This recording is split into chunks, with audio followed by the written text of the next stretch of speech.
ক্ষীয়মান গিব্বাস চাঁদ কাবার ঠিক উপরে চলে আসে।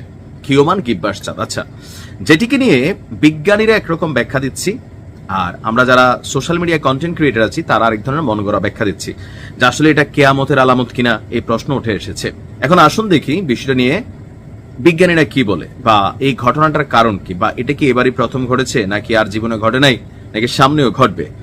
সৌদির জেদ্দা অ্যাস্ট্রোনমি সোসাইটি, যারা মহাকাশ নিয়ে কাজ করে, অ্যাস্ট্রোনট অনেকেই শব্দটা শুনেছেন, যারা মহাকাশ মানে গবেষণা করেন, কাজ করেন, এই যে স্পেসশিপ বা রকেটে করে যারা মহাকাশে গিয়ে বসবাস করেন অ্যাস্ট্রোনট।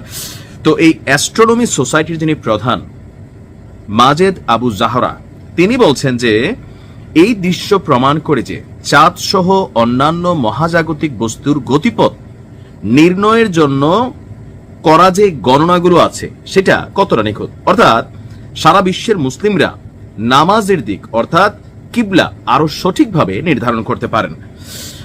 তিনি বলছেন যে শুক্রবার সন্ধ্যায় চাঁদ সপ্তর্ষি মন্ডল বা সেভেন সিস্টার্স, এটা ভারতের সেভেন সিস্টার্স না, আকাশে থাকা সেভেন সিস্টার্স বা সাতটা তারার যেই সম্মিলিত অবস্থান, সেই সেভেন সিস্টার্স নামে পরিচিত নক্ষত্রপুঞ্জের সামনে দিয়ে যাবে আগামী শুক্রবারে। তখন এটি এক এক করে কিছু নক্ষত্রকে কিছু সময়ের জন্য ঢেকে দিবে। আর এই চমৎকার দৃশ্যটি সৌদি আরব সহ বিশ্বের অনেক জায়গা থেকে দেখা যাবে।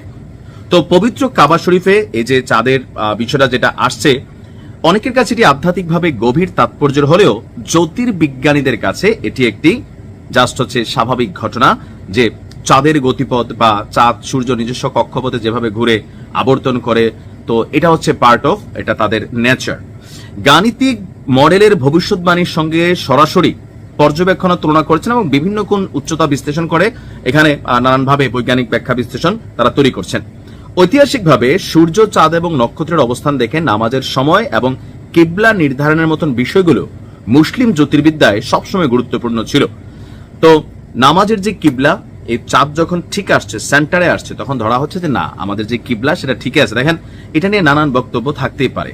তো গতকালকে চাঁদ আমরা যেখানে দেখেছি, বিশেষ করে ফটোগ্রাফির কারণে আপনার কাছে মনে হচ্ছে যে চাঁদ একদম নাইমা এশা ঠিক কাবা শরীফের উপরে চলে আসছে, বিষয়টা তা না।